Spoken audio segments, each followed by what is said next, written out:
Hello, today I'm going to introduce how to configure the rate on our NVR. Firstly, I'd like to point out that currently only NVR 308R series and the NVR 516 series support this function. Okay, now let's see how to do it. This time we will introduce how to build a rate array on NVR 516.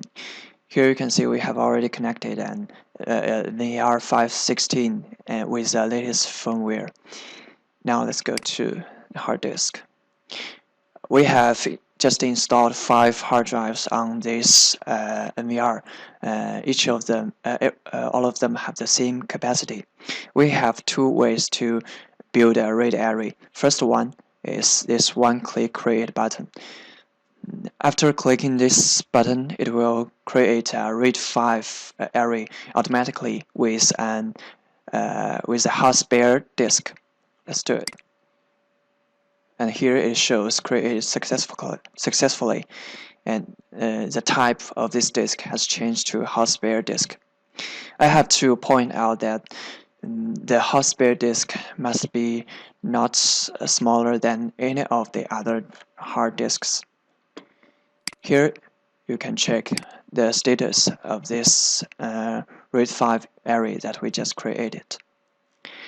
Okay, now let's see how to do it manually. Let's delete this one first. And delete the hot spare disk.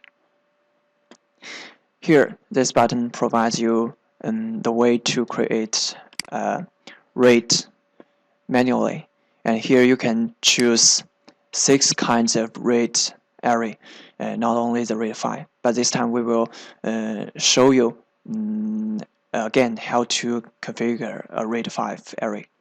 We choose 4 hard drives for storage, and the other one we will leave it for hot spare disk. After choosing this 4 disks, we still need to change the other one to hot spare disk. And here you can see this is exactly the same RAID 5 array like the one we just created. Here's a status menu showing you how the RAID array is working. We provide 4 kinds of status here. Normal indicates that you can store your videos on this RAID array normally. While when we try to pull out one hard drives, now we have just pulled out one of the hard drives, and let's see, we just refresh. Here you can see it changed to degraded. It means that this RAID 5 is still available, but it will start to rebuild with a hot spare disk in 10 minutes. And when it started, here it will change to rebuild, and on the task menu it will show you the progress. And if we try to pull out another disk, the status will change again. Let's refresh it again. We just pull out another disk from this array. Here you can see it changed to damaged.